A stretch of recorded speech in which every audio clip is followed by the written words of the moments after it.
Hi guys! Ito na yung part 2 challenge. Hindi, wait lang guys. Dito part 2. Kasi natanggal ko lang talaga. Pero sorry talaga kay Jingjing. Ang kala niya daw, namatay daw siya.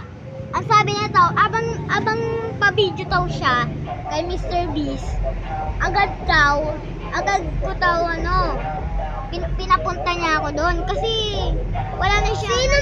Sino yung nag-vlog?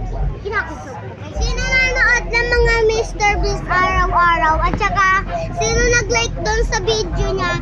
Kung sino nag-like doon, o kaya ano yun na lang namin, libre na lang namin sa Jollibee. Guys, maniwala kayo sa akin. Ayun na talaga yun.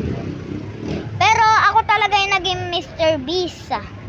Dahil siya piniling presidenta ni Mr. Beast yung pumunta kami sa kanya. Hindi, pumunta ako kay Mr. Beast. I-like nyo kay si Mr. Beast kasi mas mayaman pa siya kaysa sa amin. Guys, maniwala kayo sa akin.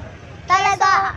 Pero may maraming utang kami. Ay, maraming utang kay mga Guys, sino nakatira sa Hayaw, guys? Maniwala kayo. Kahit wala akong sino yung mga nanonood sa mga Hayaw? Nasa Hayaw talaga si Mr. Beast. Target!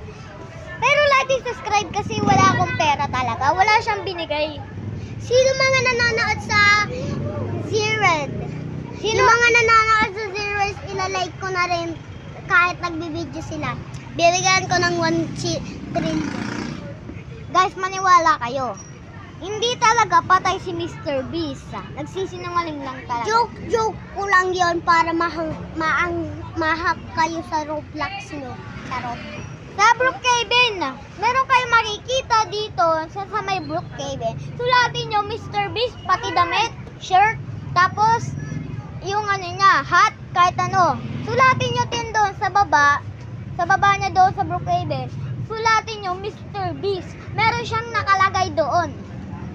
Trinay ko siya kung gaano maalam nyo to. Hi guys! Guys, nagiging bobo na. Sana guys, sila